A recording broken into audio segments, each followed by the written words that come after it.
We're leading in the AI work of world area. 90 million jobs will be disappearing. 170 jobs will appear. That's tremendous. This is the second company that I've established. The first company I managed and established is in financial field. When we developed Ava, so we knew we had the best interviewer. We knew it because we come from Pilot Group. We had a very unique data. I want people to feel that we see them. I want them to matter.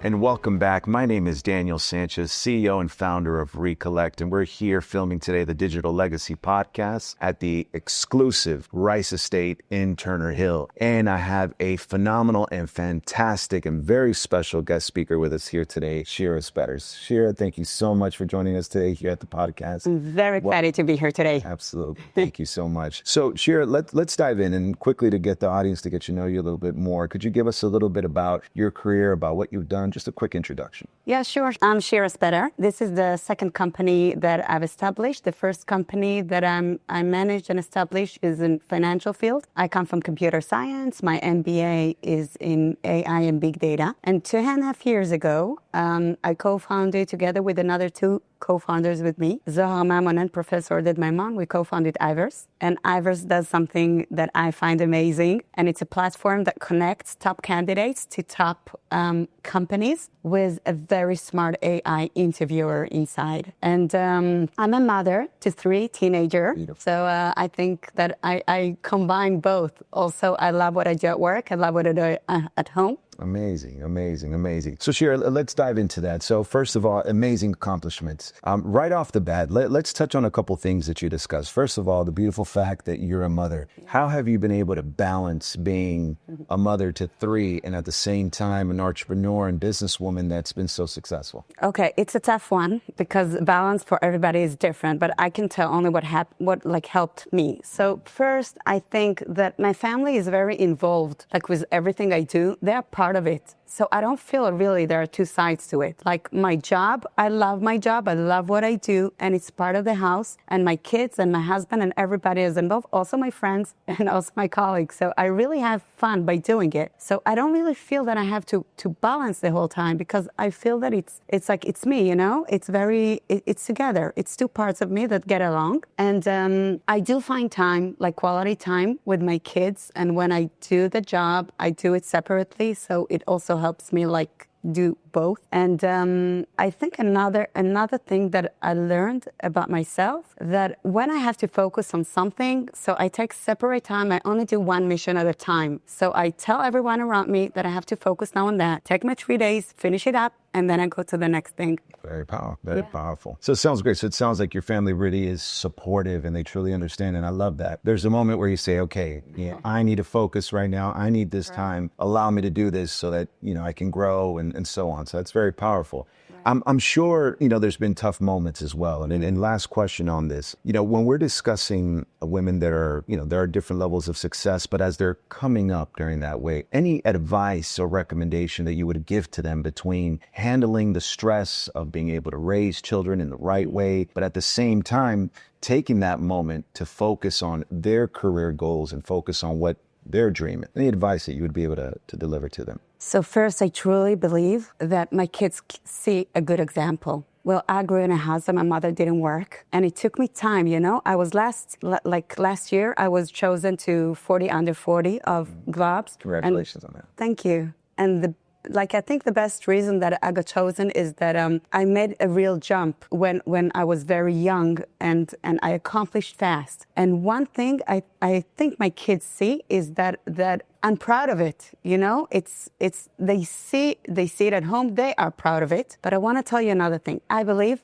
that if you already do it, so do it when you're happy, because that's the main thing I want them to know. So if I'm already doing it, even if it's job at home and everything, I'm happy about it. And they're also happy about it. That's incredible. Yeah. And it's not always pink, but that's life, right? And they also get that. Like they're with me in the challenges. And even if I'm nervous, it's life. I mean, they see me human. They don't see me always succeeding, and that's also fine. Absolutely. I love that. I love that you have that transparent relationship, and you're absolutely right. I think that though we always try to protect our children, because I'm a father of 3, so I know, and my children understand my passion for business. And again, I love the fact that you also think the same way, where you do have to allow your children to understand there's good days, there's bad days, there's moments where there's high energy and low energy, there's moments where we have some patience or no patience. So that's powerful that you're able to connect with your family that way. Absolutely. So Shira, let's ask a little bit more, business and leadership question here. So someone who's deeply experienced in leadership development, what do you believe is the most critical leadership skill for navigating today's fast-paced and uncertain business environment?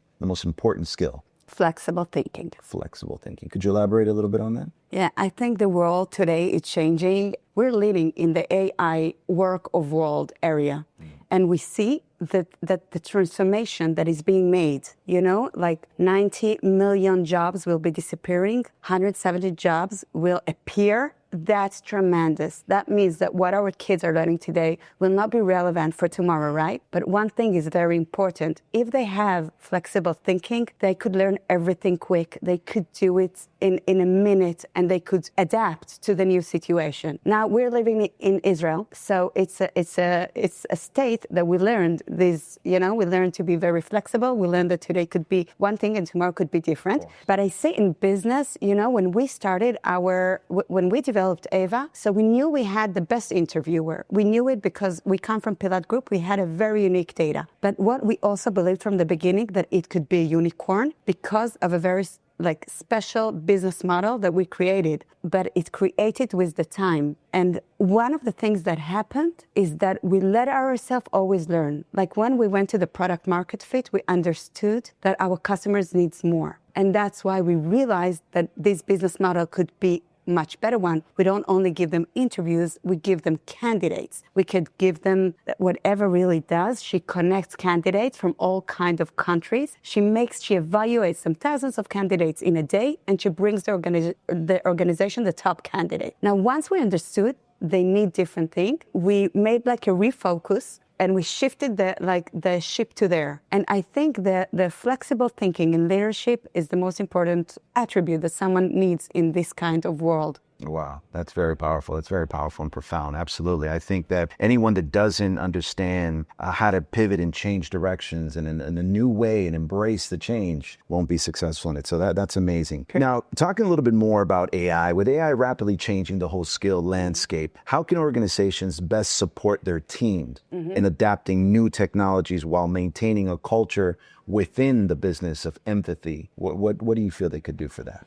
Okay, so it's a totally different world, right? You need different skills. So I'm going to start from the recruitment because I come from there. I think you need to bring the right people to the right jobs, first of all. That means that I believe organization will need leaner teams, but smarter teams. They're going to need less people, but the people that are different people, but the teams needs to work together in a different speed, much faster and everything. That means that the organization needs to know how to build a team. Basically, I want to tell you, that's why we build Eva. Because we believe that it's not only about fitting to the right role, it's building the right teams. You have to have everybody working together. Now, if you're talking about reskilling or helping your organization get to there, so I believe when we ask ourselves first, what are the core, if you interview now today people, right? You have to know that they will match the future world. So we made a whole research. What are the core abilities that will be in the future work? Okay, now there are plenty of them, also from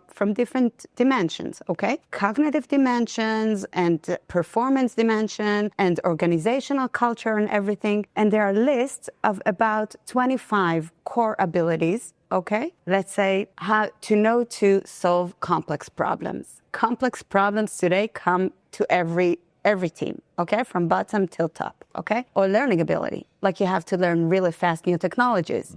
So there is a way to, and of course, I really believe in that everybody today should learn technical skills, but one deeper thought is that they know how to manage with technical teams, because you see every process change in the organization. Like we sell differently, we service differently, we measure performance differently. Now you have to know to manage in a technical world. And that's the skills I think people should have now. But it's soft skills, basically, right? It's using technology, but using what we call upper brain. Upper brain because we believe that technology could do the first level and the person should have the next level of the deeper thinking that we human, we have. So it's in, right? And it's in two ways. One way, it's emotional, okay? Empathy, know to deeply dicker, to really know the person, But on the other hand, it's also critical thinking, like not to believe everything model gave you, right? Or given the right instructions in order to get the right results. Absolutely. That's incredible advice. And thank you for that. Absolutely. Now, Shira, in closing, as we think about now everything that you've been able to accomplish and the wealth of knowledge that you've been able to provide so many professionals